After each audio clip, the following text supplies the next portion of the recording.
Welcome to part 1 of my handstand how-to series, where I share with you the methods I used to start learning handstands and largely still use to practice them today, just with more advanced progressions. This is going to take a couple minutes, so save this one for later if you don't have time to watch and remember everything now. You'll thank me when you go to practice your handstands. In my opinion, the best way to practice handstands is just getting on your hands and trying to hold as long as possible.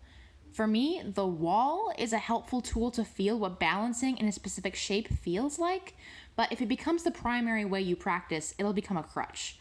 I actually think getting into handstand is the hardest part because you have to use just the right amount of force to stack your hands, shoulders, and hips, and you'll only really figure out what that is by trying it over and over until you get the feel.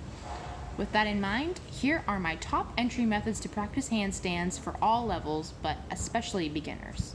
First up, the split up. This one is great because it allows you to counterbalance with your legs, get that torso stacked, and then bring the legs together. The tricky part is figuring out how far to move each leg and where to stop. Next is the vertical split up, which is pretty much the same position you would be in using the wall, but freestanding. You kick one leg over your head and float the other, then just sneak that other leg up. Not as much counterbalance here, but you only have to coordinate one moving leg. Next, we have donkey kicks, where you try to hop and kick your butt from downward dog. These are so good for just figuring out how to stack your torso and how much force you need. Just keep hopping and try to get a little more hang time each time. Number 4 is a tuck up, which is just hopping up to tuck from pike and then extending the legs. So if you found what a stacked position feels like from the donkey kicks, then you know what you're aiming for, and all you have to do is extend the legs. Next is the classic kick up, which is what most people will try for their first attempts.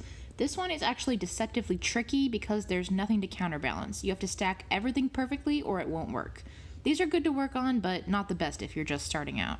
Now we have the hop to pike up. A lot like donkey kicks, but you pike your legs and make an L shape with your body, then slowly raise the legs together. This is great prep for your pike press and also a really intuitive way to get into handstand. It helps your body move as one coordinated unit. The next method is just the hop to pike up and the tuck up put together for sun salutations. Start by just floating your feet a little more on the way forward and lifting your pelvis a little more on the way back, and keep doing this until you have 2 full handstands in your salutation. The last one is just cartwheels, but try to make each cartwheel a tiny bit slower each time until you find the balance point in the middle. Then try to hold it there as long as possible.